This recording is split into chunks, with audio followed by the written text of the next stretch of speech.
Alors, aujourd'hui, on va s'attaquer à une idée, mais pas n'importe laquelle. Une des idées les plus puissantes du XXe siècle. On va parler d'une véritable révolution.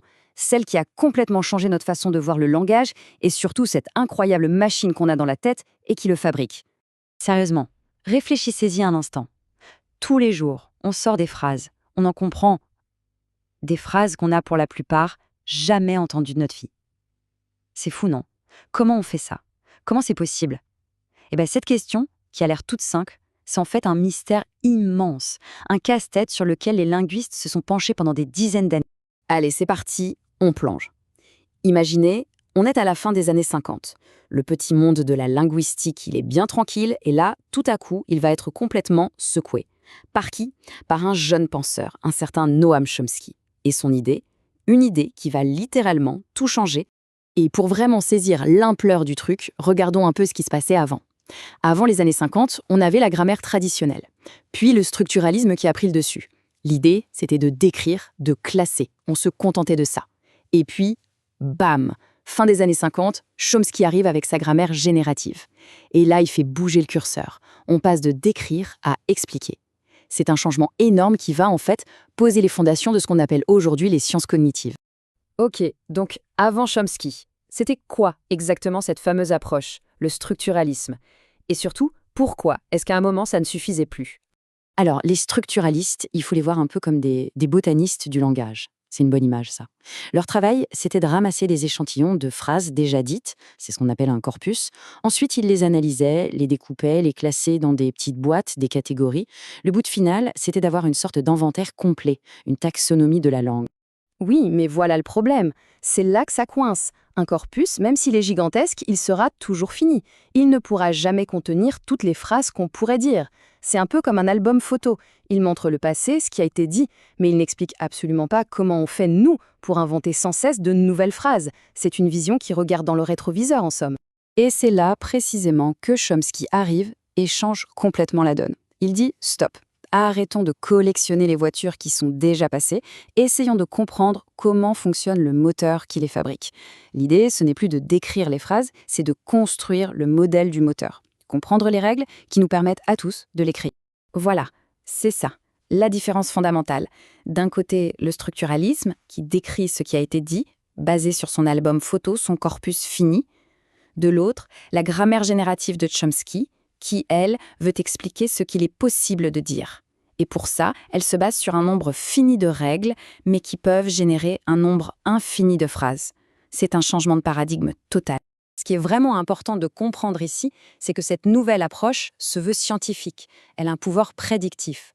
Une bonne grammaire générative, selon Chomsky, elle doit faire 3 choses. 1. D'accord, décrire les faits, comme les structuralistes. C'est la base. Mais 2, elle doit expliquer pourquoi la langue fonctionne comme ça.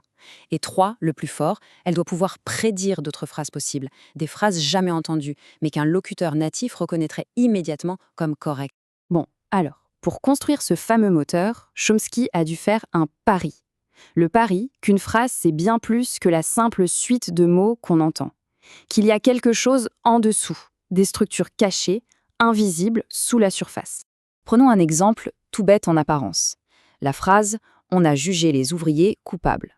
A priori, simple. Mais est-ce que le sens est si clair que ça? En fait, pas du tout. Cette phrase est ambiguë. Elle peut vouloir dire 2 choses complètement différentes. On a une seule phrase en surface, mais en dessous, il y a 2 structures profondes possibles. Premier sens possible, on imagine un groupe d'ouvriers, et parmi eux, on a seulement jugé ceux qui étaient déjà considérés comme coupables. Ici, coupable sert à identifier un sous-groupe. C'est clair? Maintenant, deuxième sens, qui n'a rien à voir. Ici, on a jugé tous les ouvriers. Et le verdict est tombé, ils sont coupables. C'est le résultat du jugement. Vous voyez? Exactement la même suite de mots, mais 2 idées radicalement différentes. C'est bien la preuve qu'il se passe quelque chose sous la surface, à un niveau de structure qu'on ne voit pas directement. Et pour visualiser ça, les linguistes ont un outil génial, l'arbre syntaxique. Ça peut faire un peu peur comme ça, mais en fait, c'est juste une façon de décomposer la phrase, de montrer comment les mots sont groupés et organisés. C'est le plan d'architecte de la phrase. Ça rend visible l'invisible. Ok, on avance. Et là, on arrive à une autre idée de Chomsky, une idée super importante, mais un peu déroutante au premier abord. Tenez-vous bien, Pour lui, le fait qu'une phrase soit grammaticalement correcte, qu'elle suive les règles de la grammaire, eh bien ça n'a absolument rien à voir avec le fait qu'elle ait un sens ou non. Pour expliquer ça, il a posé une distinction cruciale. D'un côté, ce qu'il appelle la compétence. C'est quoi? C'est notre connaissance interne, idéale, des règles de notre langue. C'est le programme parfait qui est dans notre tête et qui nous dit intuitivement « ça c'est une phrase correcte » ou « non, ça ne se dit pas ». Et de l'autre côté, il y a la performance. La performance, c'est ce qu'on fait vraiment quand on parle. C'est le langage dans la vraie vie, avec nos « nos phrases qu'on ne finit pas, nos lapsus. La performance, elle est pleine de bugs parce qu'on est fatigué, distrait, etc.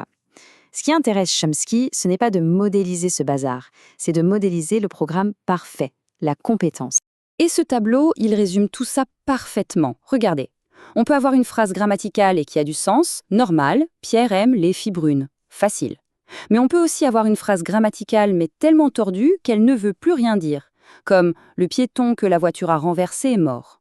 La structure est correcte, mais notre cerveau surchauffe. Et à l'inverse, on peut avoir « aimer jouer enfant laid », pas du tout grammatical, mais on devine ce que ça veut dire. Et enfin, le pire du pire. Pierre, chat, cuisiner, soleil, bon. Là, c'est ni grammatical, ni interprétable. La conclusion? La grammaire, la syntaxe, c'est un module indépendant. Il fonctionne tout seul, sans se soucier du sens. Et tout ça, tout ce cheminement, ça nous mène à l'idée la plus vertigineuse de Chomsky. Et aussi la plus débattue. L'idée qu'au fond, derrière la diversité des langues du monde, il existerait une sorte de plan commun, une grammaire universelle. Il a eu cette formule choc en 1975, « le langage est un organe ». Attention, il ne voulait pas dire qu'on a un organe du langage physique à côté du foie, hein.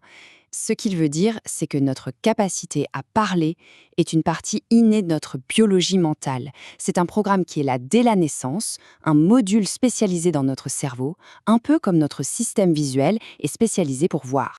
Donc cette idée de grammaire universelle, qu'est-ce qu'elle dit? Elle dit que les bébés ne naissent pas avec une page blanche dans la tête. Ils naîtraient avec un schéma de base précablé pour le langage. Ce schéma contiendrait les grands principes de toutes les langues. Par exemple, qu'il y aura des noms, des verbes, une façon de poser des questions. Et ça expliquerait une chose qui est presque un miracle. Comment un tout petit enfant peut apprendre une langue aussi complexe, aussi vite, juste en écoutant les adultes autour de lui. Et l'impact de cette théorie a été colossal, vraiment. Pas seulement en linguistique. En affirmant que l'esprit humain n'est pas une page blanche, Chomsky a mis KO la théorie dominante de l'époque, le behaviorisme, qui disait qu'on apprend tout par imitation. D'un coup, il a ouvert une porte immense sur l'étude de l'esprit, du cerveau, et ça a tout changé en psychologie et en neurosciences. Et on va finir là-dessus avec une question un peu philosophique.